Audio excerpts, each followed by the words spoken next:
Welcome, everybody. It is Monday, November 24th, 2025. This is our lead generation meeting. We have it every single Monday at 11 a.m. Eastern, and we talk all about lead generation. This is by The Great Discovery. So we like to help our affiliates and our creators with lead generation. And so we start off here early Monday morning with exactly that. How do you find new customers? How do you find new clients? How do you find people to buy your courses, your products? How do you find new affiliates for your team? That's what this call is all about. So we do a couple of different things here. Um, I think today, though, I do want to go over LinkedIn again. LinkedIn is such a powerful tool if you know how to use it.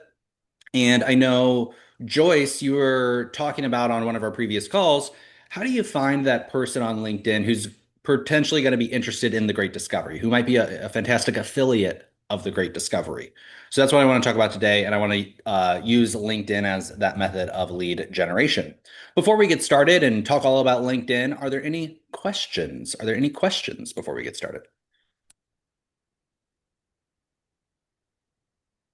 I'm using this opportunity to close all my tabs.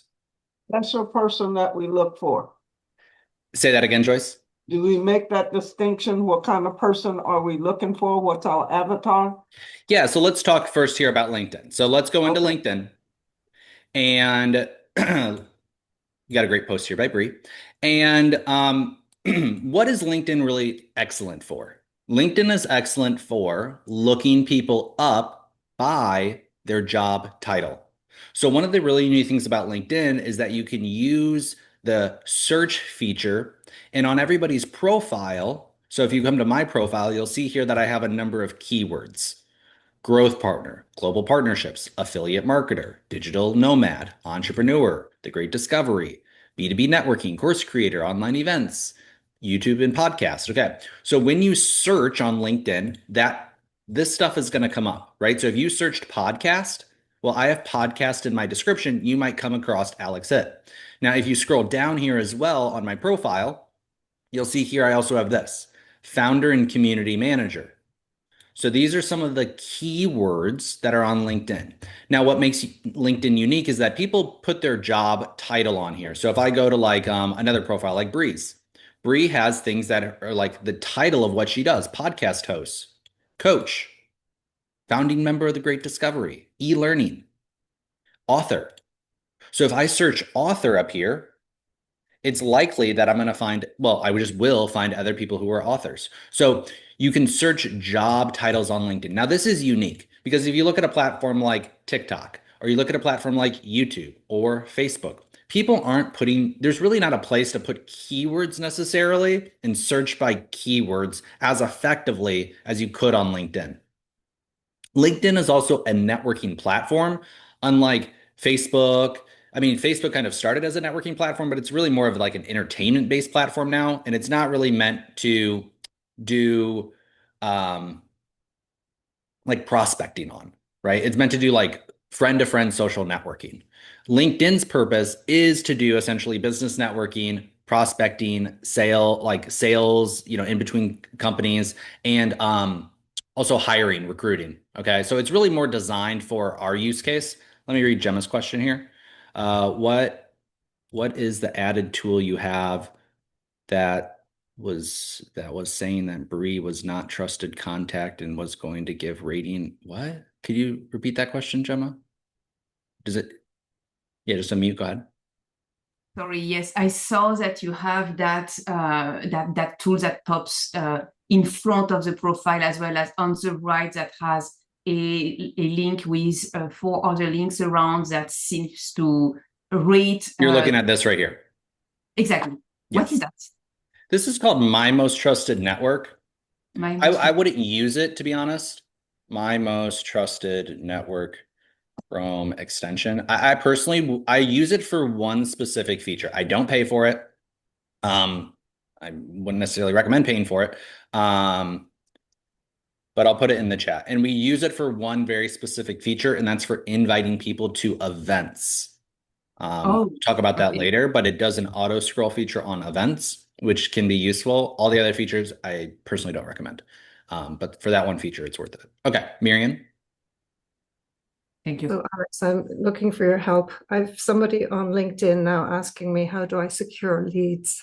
How do I answer that one? Come to this call. What's that? Tell them to invite them to this call. Okay. Okay. There you go. Okay.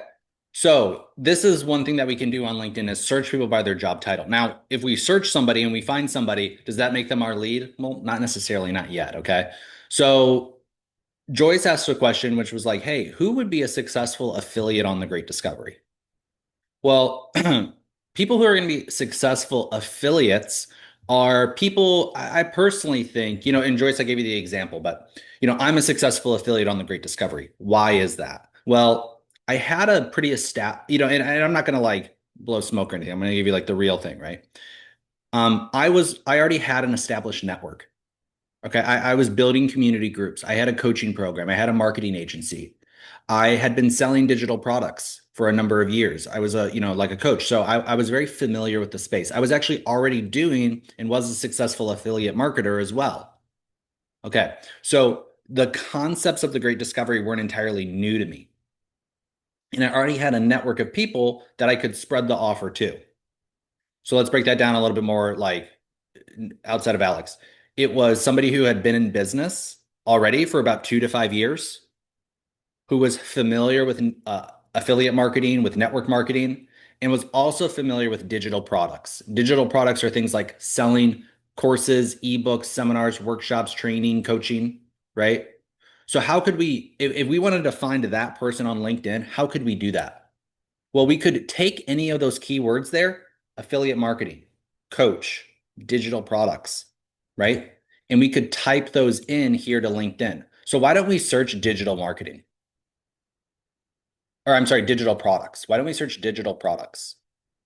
Now, a lot of digital products it's a very specific term, but it's not as common as a term as like course creator or author or speaker. Digital products is like, we'll do a quick poll here. Like, how many of you have heard about digital products before you joined the Great Discovery? Okay. About maybe 50%, maybe a little bit over. It's not as who's heard of the word author? Like everybody, right? Like everyone's heard of the word author, right? So digital products is a little bit less popular of a term as digital products, but digital products actually might get us closer to the archetype or like the profile of the person that we really want to find. So we search digital products up here. Then what do we want to do? Well, there's all these different filters up here at the top. And what we can do is we can categorize by people. Okay. When we do that, what it's going to do, it's going to bring up a list of people who have digital products in their description or somewhere in their job title. So you see here that it's pulling, you see the bolded word here, digital. So it's actually searching this keyword and it's finding digital. You see digital here and then products here. But this person actually isn't in our niche because it says digital assets and data products. That's not really what we're looking for. We're looking for somebody who sells digital products. Okay, here's somebody with digital products. VP, Director of Digital Products okay, so this is a bank. So digital products actually could have a different meaning across different industries. So maybe we need to then not say that. Maybe digital products isn't a good term because we're not finding people in our niche. So what I actually like to search a lot is like author, and you can even do different ones together like author coach. And then when I search author coach, well, I'm going to find a lot of people. They're going to have author. You see that right there, author and author coach. This person is actually a coach of other authors.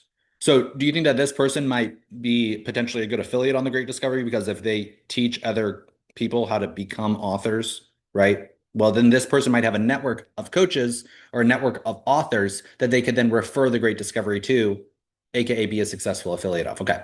So do you want to connect with this person, right? Yes or no? Well, let's check.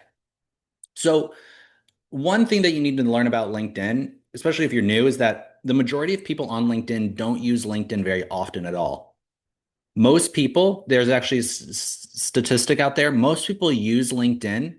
The average user of LinkedIn uses LinkedIn for 13 minutes per month. Okay. The average user of TikTok uses TikTok for 70 minutes per day. So think about that. 70 minutes a day on average for TikTok, 13 minutes per month on LinkedIn. So what does that say about LinkedIn? LinkedIn may have a lot of users, but the average user is not using LinkedIn very often. So what are they using LinkedIn for? And why are they using it for 13 minutes per month on average? Well, most people are using LinkedIn to find a job. That's what people use LinkedIn for. When I ask my friends, like, hey, do you use LinkedIn? They're like, why would I use LinkedIn? Because they're not salespeople. Why would a nurse use LinkedIn? Why would a teacher use LinkedIn? A teacher at a public school? Why would a accountant use LinkedIn? Well, they wouldn't unless they're looking for a job. Who does use LinkedIn? Who's using LinkedIn often? Entrepreneurs and salespeople and HR recruiters. Okay, people who are looking. So people looking for a job will use it very only when they're looking for a job. HR recruiters will use it to find people looking for jobs. The people who do use it are entrepreneurs and salespeople. Why? Because they're using it to find people to sell to. So then you need to understand this as somebody who's looking for sales yourself, that you want to find first, you want to find people who are actually active on LinkedIn. They're actually using LinkedIn because most people don't use LinkedIn. So is there a way? The question then is there a way to tell if somebody is active in using LinkedIn? Yes. So what I can do is I can click on this person's profile. And what I'm going to do is I'm going to right click. I'm going to open their profile up in a new tab. Okay. I then can go to this profile and I can scroll down. And what I want to check here is what's called their activity tab. This is going to show me how active they are on LinkedIn. Activity. Okay. And you can see that this person posted 2 weeks ago. Is this person active on LinkedIn? Well, sort of, but you could see they only post about once per week. You see this? It's almost like, and actually not even that much. So is this a good person to connect to? Well, I went to the comments and she actually commented 2 days ago. So kind of, yeah. I mean, this is actually not a terrible person to connect to because they were active, 2 days ago. So what I can do here is I can click connect. Now, sometimes you'll see it says follow. You don't want to click follow. I'm not going to go to the breakdown of follow versus connection. You just want to connect with people, okay? So always click connect. So I am going to connect with this person. Now, she's a fantasy author, right? So Great Discovery isn't really about fantasy novels, but she may know some other authors who maybe are in the educational space. So I could still kind of connect with her, network with her, refer her, we could still kind of. So what we're doing right now is we're doing lead generation, really cold lead generation. We'll talk about how to turn a cold lead into a warm lead into a hot lead, but we first need to get this part down, okay? So let's look at that. Let's go to our next person. Certified professional life coach. Yeah, there's definitely some life coaches on the Great Discovery. So what I can do is I can right click on her. And why don't we just go down the line here and open up a couple profiles. He's a senior license coach, academy director, Utah rep. What is this? Best-selling author, podcast host. Great. We do podcasting on the Great Discovery. I'll open up his profile. Time management coach. Great. Coach, coach, coach, coach, TEDx speaker. Now, what I want to do before I just connect with all these people is go to their profiles, actually. So we already went to her. So I'm coming to her profile and I can scroll down and I'll check her activity tab. She posted 2 days ago and 6 days ago. Is she active? Yeah, let's connect with her. Boom. Go to our next profile. Check if he's active. Comments. 2 months ago. Is this person active? No, they're not active. They're not posting enough. They're not commenting. So do we want to connect with this person? No, because they're not really doing anything on LinkedIn. It doesn't, connecting with them isn't really doing anything. Okay. Here's our next person, time management coach. Is she active? Yes, 1 week ago. Comments 6 days ago. That's active enough. Connect with her. Go to our next person, Joyce, entrepreneur, coach, speaker. Is she active? 1 month ago, 3 months ago, 3 days ago. Okay, she's pretty active. We'll connect with her too. Comfort, okay, that's her name. And is she active 2 months ago, 9 months ago? Doesn't look like this person is active. Nope, this person isn't active. So what's the threshold that I would say is like active? Like posting within the last week. Any activity in the last week is kind of the gauge that I would do for somebody who's active. Okay. Now you'll see here it says follow. Do I want to click follow? No. If you see follow here, don't click it. Click on more and click connect. Okay. So we want to first increase our connections on LinkedIn. Why do we want to increase our connections? When you connect with somebody, you're then able to message them directly. You're then connected, and now you can message them back and forth. Messaging somebody is necessary in order to make a sale. I mean, that's kind of a prerequisite, right? You can't make a sale unless first you can message them. So this is kind of step one in our process is increasing our LinkedIn connections, aka the total number of people that we can message who are in our ideal target market. Okay. So we'll pause there and we'll take some questions. Go ahead, Lynn. I was about to ask what Gemma asked. Why don't you add a note when you send a connection request? Yep. I thought it makes it more personalized when you have a note. The reason I don't send a note is one, this is a social networking platform. It's designed to make connections. So it's not unusual for you to send a connection request. Secondly, what are you going to send them in that first message? There's If it's two things that, go ahead, give me an example of Well, something. to me, if you have something in common, like I'm an author, and if I'm connecting with another author, it would make sense to say, I'm also an author and would love to learn more about what you do, or something that shows we have something in common. I No? wouldn't recommend that because that's kind of it. It's not an insult or anything, but it's like it's a little bit frivolous. It's a little bit Uh, preemptive. You don't even know the person. Okay. So first you want to establish just a connection. When somebody sends me a connection request, if we're kind of similar, I'm fine to accept it because they'll see your title. They'll see that you're an author just by your description. So you don't need to tell them that they're an author. They'll look at your profile and they'll understand who you are based upon your profile and they'll see the similarity and they'll accept it or deny it. Okay. So there's basically two things that you're going to send them. You're going to send them a pleasantry, which is kind of like what Lynn was saying, which is fine, but people don't need that. And it's actually a chore. You just want to give them a yes or no question. Do you want to connect? Yes or no? Or you're going to send them a sales pitch, which they really don't want. They don't want to be pitched right away. They don't even know who you are. So you just want to right. increase the connections, and then we're going to show you the appropriate way to turn that lead into somebody who's going to be more receptive to that initial message. You don't want to basically, what I'm trying to say is like, you don't want to start that relationship off with a bad note, with somebody basically ignoring your message and saying, oh, this person is frivolous. I don't need this. Right. So we need to kind of warm it up in a little bit of a way because, Lynn, here's kind of the breakdown of that. Hey, I'm an author. You're an author. I'd love to learn more about what you do. They don't respond, and then it's going to be really hard to get them to respond to the next message. Or two, they're just like, oh, great, thanks. You know what I mean? So it usually doesn't go that far on that. But like I said, I'm going to show you how to have a better introduction, one that's actually, they're actually going to invite a message from you. So I'm going to show you how to do that. They're actually going to say, like, yeah, like I'm interested in what you're doing, basically opting in. And then that's going to be kind of the start of the relationship and the conversation. Okay. So we'll show you that's going to be the next step. But first, we need to get down this step, which is increase. Okay. Thank you. Annie, go ahead. What if you have a lot of connections and maybe there's a lot of inactive ones? Is there a way to disconnect from that contact? You can disconnect from people. Yeah. Yeah. I don't necessarily recommend doing that. I would focus on connecting with new people. You don't necessarily need to go back in and prune how many connections do you have? Over 3,000. That's okay. Okay, I'm not bragging or thank you. anything, but I have like 12,000 and like a lot of them were like before I was doing exactly what I was doing now. So I have a lot of like I used to be a real estate agent, so I have like a lot of real estate connections. It's okay. You can just kind of keep them and move on. And I'll show you how to Okay, find a list. If you're actually going through and you're connecting with new people, I'll show you how to get a list of just the new people that you've connected with. Okay. okay, that'll I'll be show you how to do great. that. Any final questions? These are really great questions. So I love the questions. LinkedIn will start to delete inactive members from our.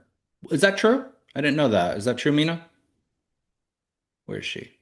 Oh, she's off camera. That's okay. Yes. Cool. Cool.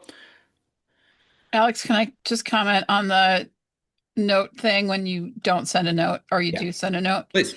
I will tell you that I absolutely abhor getting a blurted out note in a connection. I'll accept the connection, then it pops up, and I'm like, oh my God, what do they want?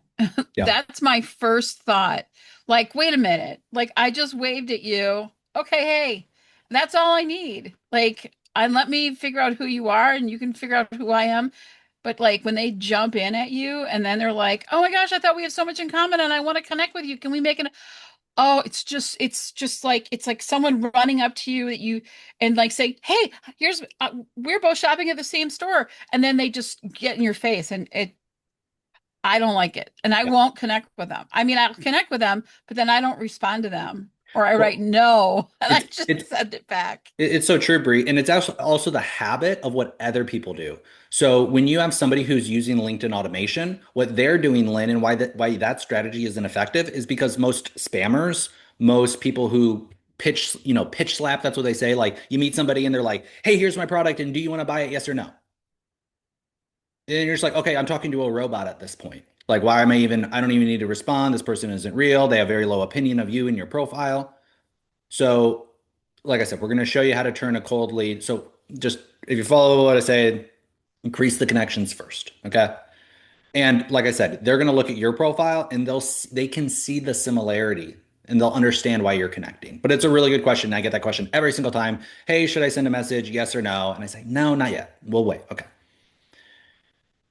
Does anybody want me to go over the search feature again and how I look at profiles and any of that?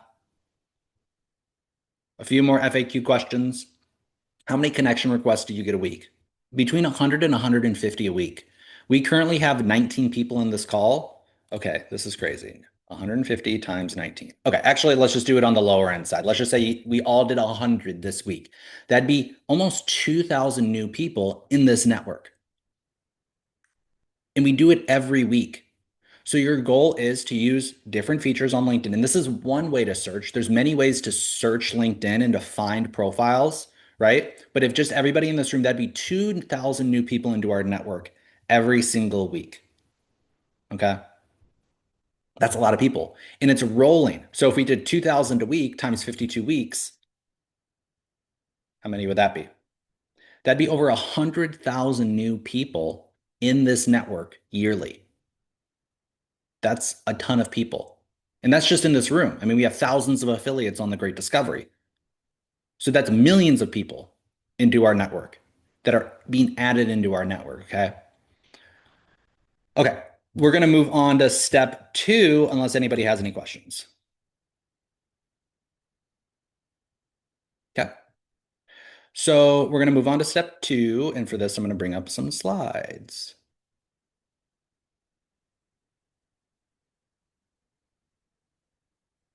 Okay. So now we're moving on to step 2. This is our LinkedIn events strategy. Okay. So what do we want to do next? This is all part of a process which looks like this. It's called the LinkedIn event strategy. We've already done this step here. Add connections. Too zoomed in. We did this step, add connections. Okay. Now we want to create an event and invite people to the event. For this, I'm going to use our summit. Okay. So on the Great Discovery, we have a weekly summit. Are we having it this Thursday? Yes, but we're going to play a recording because it's Thanksgiving. So can you invite to it? Yes, but I would personally invite to next week's summit. Okay. So what I'm going to do is here's the summit. I'm going to put it in the chat if anybody would like to follow along. Okay. It's in the chat. And what I'm going to do is I'm going to create an event. And what I'm going to do is I'm going to first add connections. I'm going to create an event. I'm then going to invite those new connections to the event. Okay. This is kind of the flow. So how do I create an event on LinkedIn? Well, I'm going to go to LinkedIn. I'm going to come to post. I'm going to click create an event and add a cover image. Okay. I think I'll put a cover image in the chat for everybody.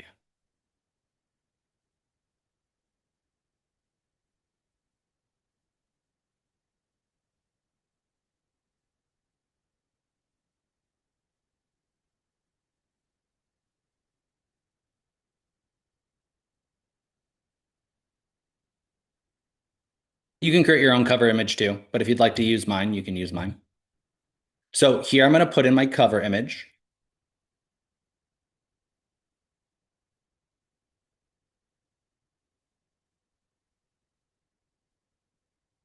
And if you're just seeing this for the first time, just walk through it. You don't have to memorize all the steps now. This is recorded. You can do it later. Just watch what I'm doing and just kind of understand it at a high level, okay? Don't try to follow along and copy everything I'm doing right now, okay? So we added our cover image. We're then going to use the event format, and we're going to do an external link. The event name, I'm going to type the Discovery Summit. For this is the time zone. So I'm in Eastern time zone. And when's the next summit? Well, I don't want to do it this Thursday. It's Thanksgiving. So I'm going to do it next week. And I'm going to do it on December 4th. Okay. It starts at 12 p.m. and the end date is 2. It goes for 2 hours.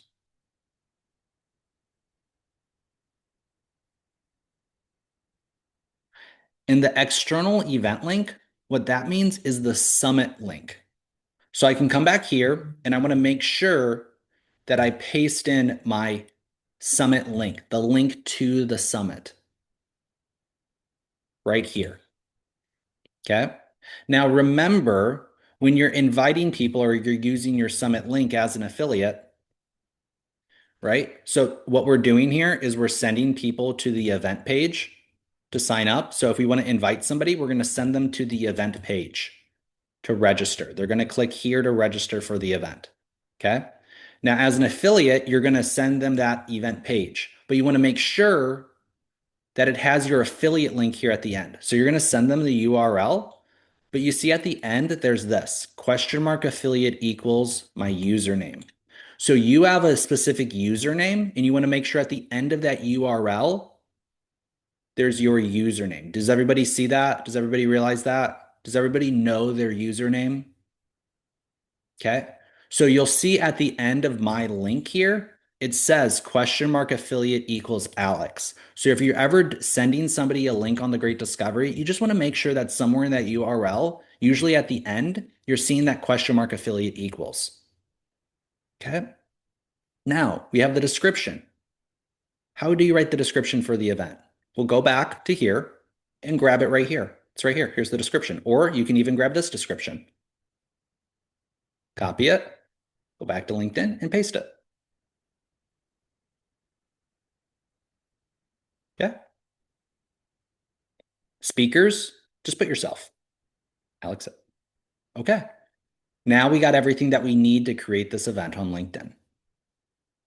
We have the name of the event, we have the day, the time, the event link, which is the registration link for the Great Discovery, and the description of the event. And we have myself as a speaker. Once that's all filled out, we'll click next, and then we'll repaste in that description. The Discovery Summit, here's the time, here's the link, and you'll see down here it's December 4th starting at noon to 2. Let's go ahead and click post. This will then activate the event on LinkedIn.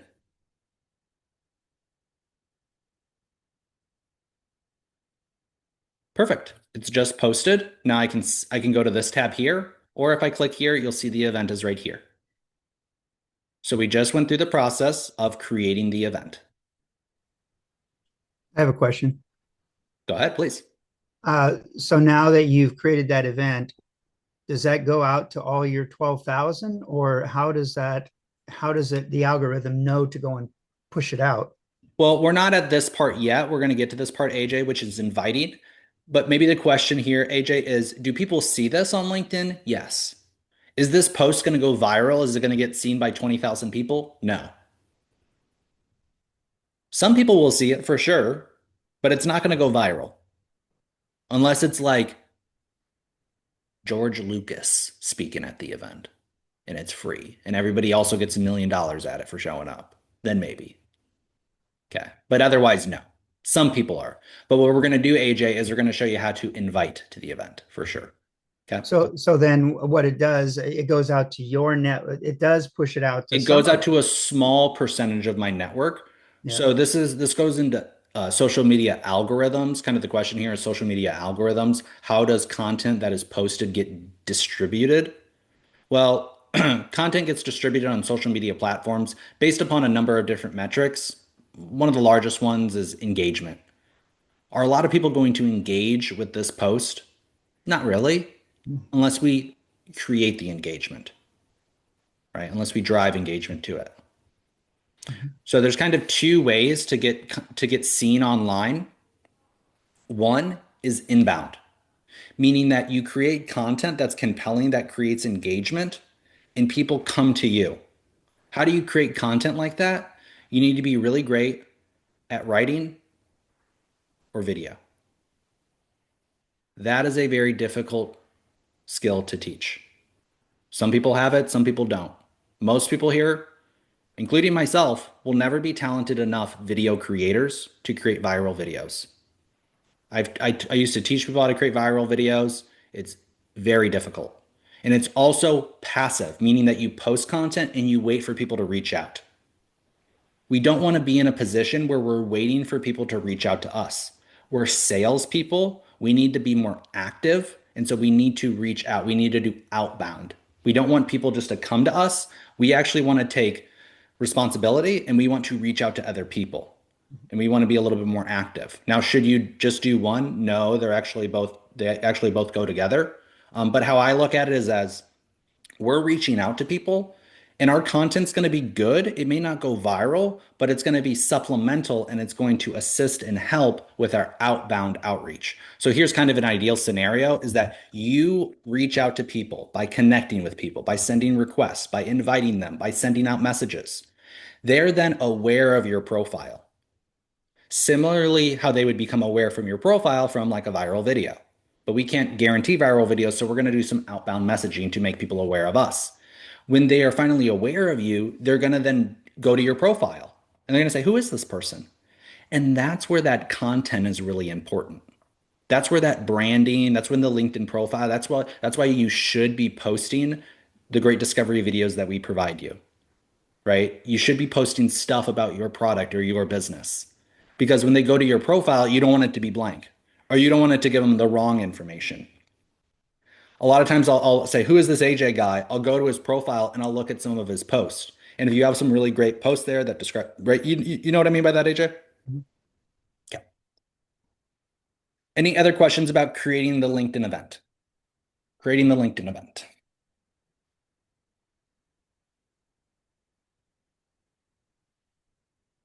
Okay, let's talk about the next step. Inviting. So we have our event. I can click view event here, okay? And I can go to the event. Now, I could also go to my profile here. If I lose the event, if I go to view profile, I can scroll down. Here's my profile. You'll see that here's the Discovery Summit. If I click on events, here's the Discovery Summit again. This is another way just to come back to this because I need to make sure I'm going to this page. I then want to click share and invite.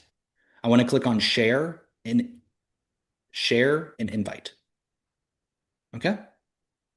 Now, this is the My Most Trusted Network scrolling device. I'll show you how that works. But what we're doing now is what this is going to show us is people that we're connected with first degree. The people that we can invite to the event are people who we are connected with directly. So why did we want to increase connections? Why did we want to create connections on LinkedIn? So we could invite them. When we send somebody an invite on LinkedIn, it looks like this. Let's see if I can find an invite. Okay, I'm going to ignore this. Here's an invite. John invited you to attend Health Social at Chimney Hill Estate. Okay, so this person invited me to attend this. This is how your invitation looks. And people are going to get a yes, an ignore, or an accept invitation. So how is somebody going to look at this? When I send somebody an invite, like if I come to this event, I could actually invite Lynn Sanders.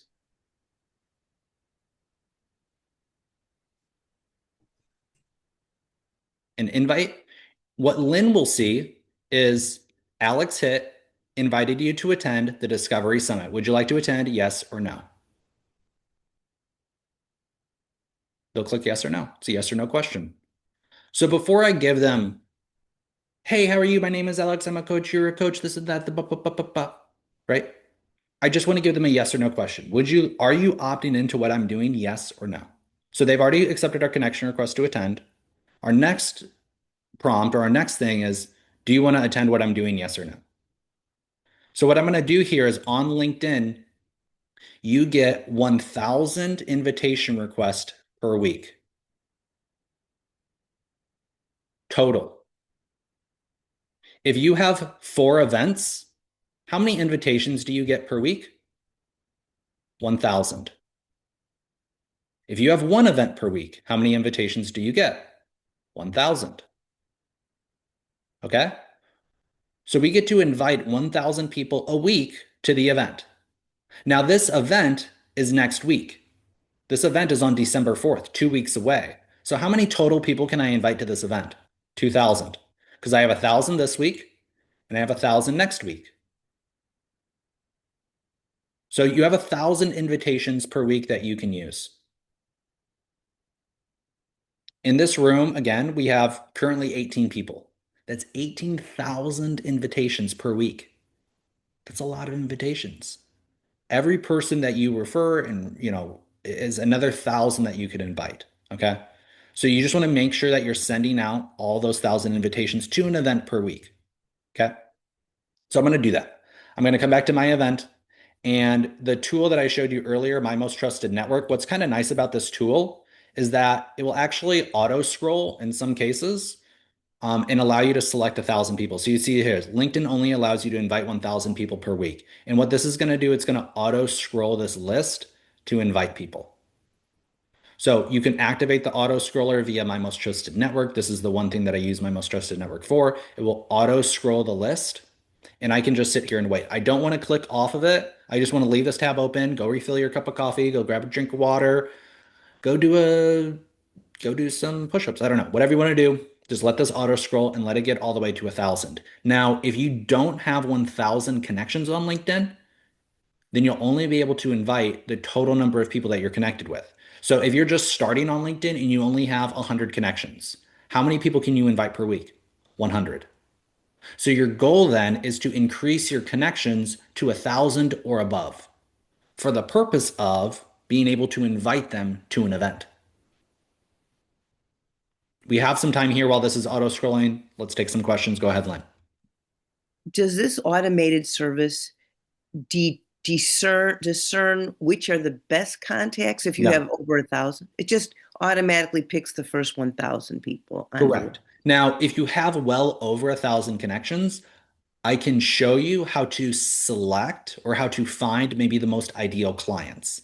But if you only have 1,000, just invite all 1,000. Or if you have 1,500, just invite 1,000. You don't have to get too particular. It's only when you're getting to the point where you have like 5,000 connections or 10,000 connections or 12,000 connections that you might want to then use some of the filters to invite the best of the best.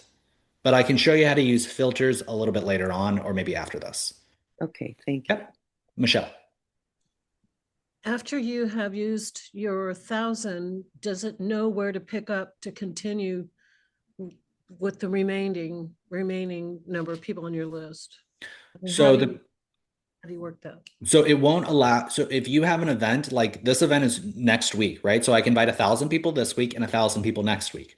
When I go to invite another 1,000 people next week, will it allow me to invite the same 1,000 people to the same event? Will it allow me to double invite people? No. Once I invite these people, you'll see that it will say invited next to their profile, and not me and not anybody else will be able to invite them because Okay. they're already invited. So if Michelle decides to, hey, I want to invite people to this event too, and she tries to invite, LinkedIn will not allow her to invite the same people that have already been invited. It's smart like that. Okay. Yep. Joyce. How did we get to the scrolling again? I missed that. This is a Chrome extension called My Most Trusted Network, and this does the auto scrolling for you. Once this is done auto scrolling, Joyce, I'll put the Chrome extension in the chat. You want to download Okay. the Chrome extension on Chrome, and then if it's active, then once you open up the share, it will then have a pop-up Okay. that's enabled automatically. You just click auto scroll and it'll auto scroll the list for you. Thank you. You're very welcome. Welcome, Hugh Baloo. I saw you joined. Welcome. I actually have something for you, Hugh. So hold on. Stand by. We're just inviting. So we're at 500 here. What do we want to do? We just want to keep waiting and wait for it to get to 1,000 total people. Any other questions? Great questions, everybody. Thank you for the questions. Lynn, your hand's up. Go ahead. When we create an invitation, going back a step, isn't it more appealing if you add some of your own personal words rather than just copying the exact same words that were used, Sure. in the piece? Sure. I wouldn't say it's a bad thing. Yeah, if you want to write whatever you want to write about the Discovery Summit, for sure. Okay. Now, does this have to be the Discovery Summit event? No. It could be an event about your business. It could be a networking event. There's lots of different events that we can have and that we can promote on the promote, right? Like I said, we can promote an event about our business. It could be a sales presentation. It could be a networking event. It could be our own summit. It could be a mastermind. There's lots of different online events that you could have. And if you don't want to promote the Discovery Summit, we could talk about different types of events that you could run. But here's a key here, guys. You're at an online event right now. This is an online event. You are attending an online event. I invited you to this. Or maybe I didn't invite, but you were invited to attend this online event. Why did you attend it? Well, you wanted to learn more about lead generation. And I'm teaching you something. And it's hopefully valuable. And hopefully I'm developing a relationship. And you guys are like, Alex is a nice guy. He's generous with his information. He's teaching me how to do something for my business. After I do this online event, even if it's the first time meeting me, how likely would you be to do a one-on-one call with me after coming to this event? Probably highly likely. But if you did not know me, if you did not come to this event, how likely would you be to hop on a one-on-one with me? Probably unlikely, less likely, right? So this is what we're trying to do is we're trying to invite people to come to an event. Why? So they become familiar with who we are, what we do, our community. They get into our network and therefore are more receptive to follow-up communication. And they realize, hey, this isn't some bot. This isn't some robot. This isn't some scammer. This isn't some fake person, some AI. This is a real human being who's nice. They are generous. They are helping with, like, you know what I mean? Like, we're creating a relationship here where somebody's going to be more receptive to further communication and potentially a sale, right? But what we're doing now here is we're just sending out invites and getting people invited to our event, okay? Which is like step number one. See here, we're getting close to 1,000. It's going to get to 1,000 people and then it's going to stop. We're almost there. Okay, 99. And once it gets to 1,000, it's going to stop itself. Now, if this errors, if this doesn't work, what do? Redo it. Okay, so pause, wait. Is it going to select? There we go. We selected 999 people. Boom, done. We'll click OK. You'll see it says invite 999 people. I'm going to click invite. And if it doesn't work, I'm just going to keep clicking it. Click, click, click, click, click, click, click, click, click, click. There he is. 999 people invited. Yay. Okay, now what? Well, if you're doing this reoccurring, if this is something that you do every week, and you should do it every week because every week you have 1,000 people, is you can continue to increase your LinkedIn connections, or you can go to your previous events, okay? And you can follow up with the people who you've invited previously, okay? So really the key to this is doing this repetitiously and repeatedly over a long period of time. And why is that? Well, once somebody accepts the invitation to the event, we call that an opt-in. They've opted in to what you're doing, right? They've opted into being essentially marketed to, or they've accepted an invitation to something that you're doing, right? So if you say, hey, I would like for you to come to my event. Hey, I was like inviting you to, like, I'm having a house party at my house. And I don't know you, but you're like my neighbor, you're a fellow author. I just send you a quick information. Hey, would you want to attend my event? Yes or no?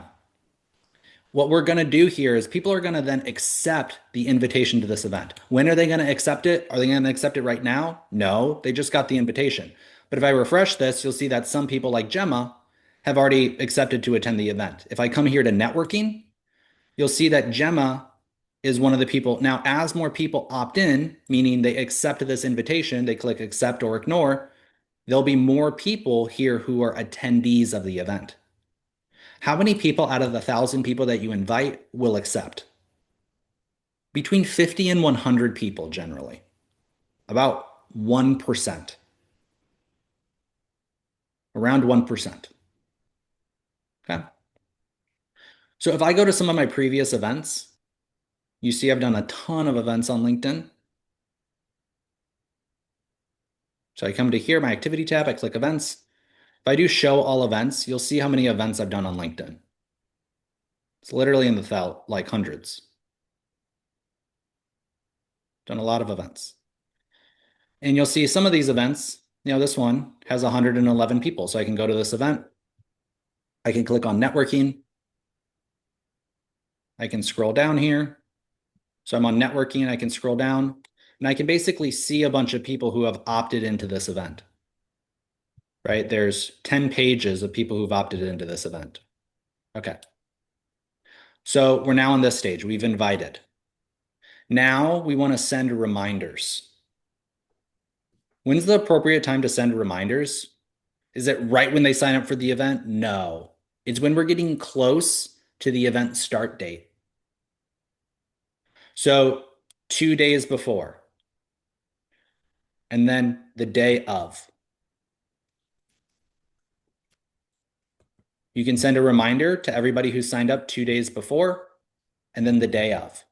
So we're sending reminders. The reminder message can look a little bit like, I'm going to go to Lynn.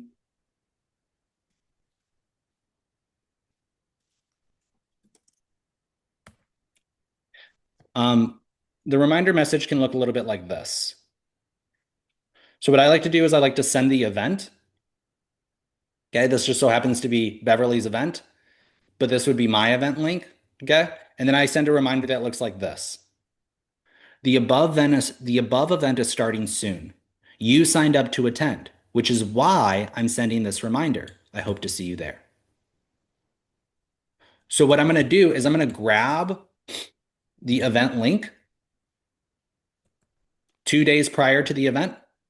And I guess this wouldn't be 2 days prior to the event. This would be that would be the day of message. So I'd go back, I'd grab my event link. So I come up here to the URL of the LinkedIn event right up here. I'm going to send this to Lynn.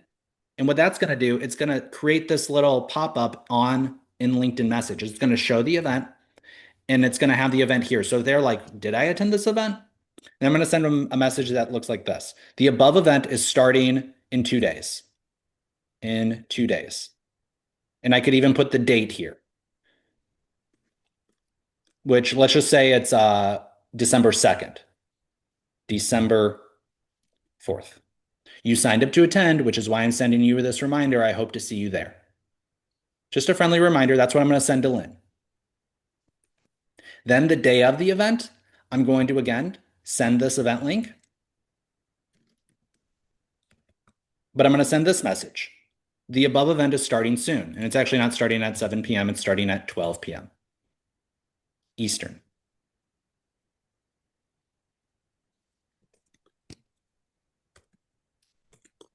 Okay. Now, why is this a better message to send than, hey, I don't know you, you don't know me, we're both authors, let's talk? Well, you're saying, hey, you signed up to attend this event. You opted into what I'm doing. I'm sending you this message because you opted in. This is just a friendly reminder. I have people thank me for the message. Thank you so much for reminding me. But I can't attend today. Oh, great. We're actually having it again next week. Can I send you the invite to next week's event? Sure, yeah, sure, great. And you send them the invite to next week's event.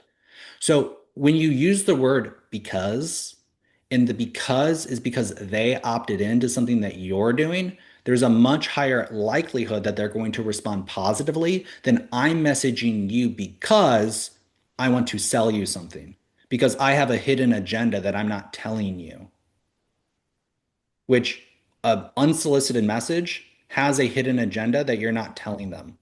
When you message them through this way, you're telling them the reason that you're messaging them, and it's because they opted into what you're doing. They accepted the invitation request. They will thank you for it. Then after the event, and I'll get to your question here, Beverly. We send reminders, okay? Then it's the day of the event and we're going to present something or we're going to do something, but we'll finish that up here at the end. But that's going to be more and I have almost zero negative responses, and most people are thanking me for the reminder. Now, a lot of people won't be able to attend, but this is the key of doing it weekly, is that you're then reminding them, inviting them, following up with all these people continuously every week, right? You're increasing your connections, you're inviting, you're reminding, you're following up. And the reason that we're pushing them to an event is because at this event, we can meet, we can talk to many people at one time, right? So instead of trying to teach each of you one-on-one how to do lead generation, we have this weekly event where I teach you all how to do lead generation. And this is obviously a much more efficient use of my time. Some people will say, well, this is a lot of work to invite and to send these. Yes, but it's actually a lot less work than having 30-minute one-on-one meetings or 1-hour meetings with each individual one of you, right? So if I was to say, if this was an event that I'd have on LinkedIn, then I could reach out to Gemma. I'd say, hey, Gemma, let's say I was selling lead generation services, right? Gemma, did you find this event? Do you find this information valuable today? Great.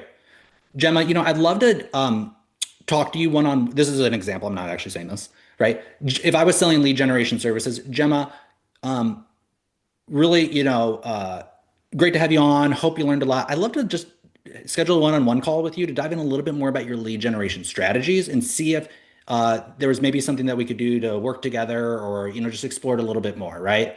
I would love to. Yeah, right. Because right there, I'm imagining, maybe we can be both speaker at the event. So maybe we can have like 2 times 1,000. So maybe we can have 2,000 people per event. Maybe we can grow together. So exactly. I'm quickly thinking because of the content that you just provided. Exactly. What if Beverly does this? She has a weekly event where she talks about essential oils. She invites people to come learn about the use of essential oils. She teaches an amazing class on essential oils for 30 minutes. The people who come to that class are then trusting Beverly. She's the expert. And then she can reach out, like Lynn wanted to do at the beginning, and say, hey, I would love to actually have a one-on-one with you. They're going to be 100 times, 1,000 times more likely to actually schedule that one-on-one. And they're actually already primed. They actually already understand what you do, that you're an expert at what you do. And so that sale, if Beverly wanted to sell that person her VIP essential oils training masterclass workshop, she's already done a lot of the prep work. And they're going to be much more likely to opt in and purchase what she's doing. And she's not going to have to, do the presentation, show the value. She's done it. She's consolidated that into this weekly event. Okay. So we'll continue where we picked up. We'll continue next week where we left off, which is going to be on presenting a product and then following up. But just to sum it up quickly is once we do the event, we're sending reminders. We then want to do something at the event, and we always want to make sure that we give a presentation. I don't care if it's a networking event. I don't care we basically want to create a presentation. Today, I did a presentation. I did a presentation on the LinkedIn event strategy. I'm now going to present a product. The product is VA services. On the Great Discovery, we sell VA services. If you want some VAs who are actually trained in the method that I'm teaching you now, there's a channel membership here. And it's called the VA services. I'm going to put it in the chat. And we have actually some incredible VA services. So if you're saying, Alex, this is a lot of work and you have some money to invest into your business, we provide 2 membership options. If you go to memberships, we have this membership here. It's basic VA services. It's going to give you 6 hours a month of VA services. And if you'd like them to do this exact activity, they can do this for you. They're trained to do this exact thing. If you want premium VA services, it's 20 hours of VA service for $300 a month. This is incredibly well priced. You can't even get VA services for $100 a month. You get 6 hours here. That's incredible. Okay. This is a product that you can refer or purchase yourself on the Great Discovery VA hours. What did I do there? I presented a product. And I primed you for an hour to do that. So I'm showing you here how this was. Okay. Beverly. Yeah, sometimes when you're inviting people, Mhm. because you're looking for new people to invite, right? And you're checking them out, and it says verify now. Is it good to have that verification? Is it a necessity? Is it an advantage, or is it just something to blow off? It's a good question. The verification is done by the same service. So if you guys don't know this, LinkedIn is owned by Microsoft. Microsoft is if you ever anybody ever go to the airport, and we got to end in a minute. Anybody go to the airport and they do like the clear screening? You know what that is? What is it called? Microsoft um, ID, identity, airport. What is it called? Identification. Service. What is it called? Is it just kind of something that says that you're not a robot, that you are a real Okay. person? So essentially Microsoft owns LinkedIn. Microsoft also owns this biometric um, identification service that's also used at the airports. They use that same identification service for LinkedIn. Essentially, what you do is you take a picture of your photo ID and you submit it to LinkedIn, aka Microsoft, to basically verify that your profile is a real person. They're pushing this more and more on LinkedIn. Should you do it? Yes or no? It's up to you. It's a privacy thing. If you want LinkedIn to have your identification, and I think they may even make you scan your face, like it's biometric, you can do it. Some people, they're totally against it. I don't want, my information to be a part of essentially a biometric data service, like Big Brother stuff. So it's up to you. I did it because I'm a part of the machine. They say that it increases the amount that your profile is referred because it's basically identified as a real profile versus a botted profile. Have you noticed a difference? It's hard to quantify a difference. Yeah. It's almost impossible to quantify the difference. Okay. We have to Can stop I here, just guys. add can I just add a little thing about that? When some random stranger come and connect with me, I'm more likely to actually consider them as real opportunity and person to talk to with that verified badge than with just like a random, maybe impersonated profile that I don't know until I actually get to know the person. Yep. So for me, I trust it more when I see it, therefore I did it. Yeah. What she's talking about there is if you go to somebody's profile, you'll see that it has this badge right here, and it says Right. Alex has verifications, meaning that this profile is verified, it's real, versus maybe another profile. If we come here and, Lori's verified, this account though is not verified. Now, is this a real person? Yeah, it looks like a real person, right?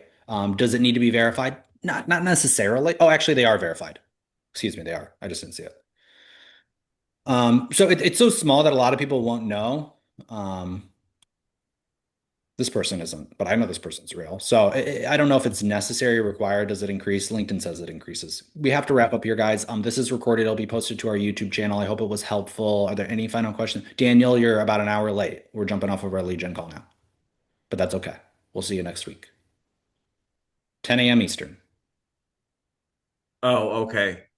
That's okay. We just talked about LinkedIn today. Got it. Cool. Is this the lead gen on this one or no? It is, but Okay. it started an hour ago. Ah, I screwed up. Okay, everybody. Thank you all so much for coming today. This is our lead generation call we have every Monday. It's free to attend. Anybody is invited to attend, whether they're in the Great Discovery or not. We also talk about what Daniel does, which is helping with email lists. So there's a couple different ways that we talk about lead generation, not just LinkedIn event strategy, but it is a really good one. Thank you all so much for coming today. Hope to see you all again soon. We do have some other calls, so check the Great Discovery website calendar. See you later. Thank you.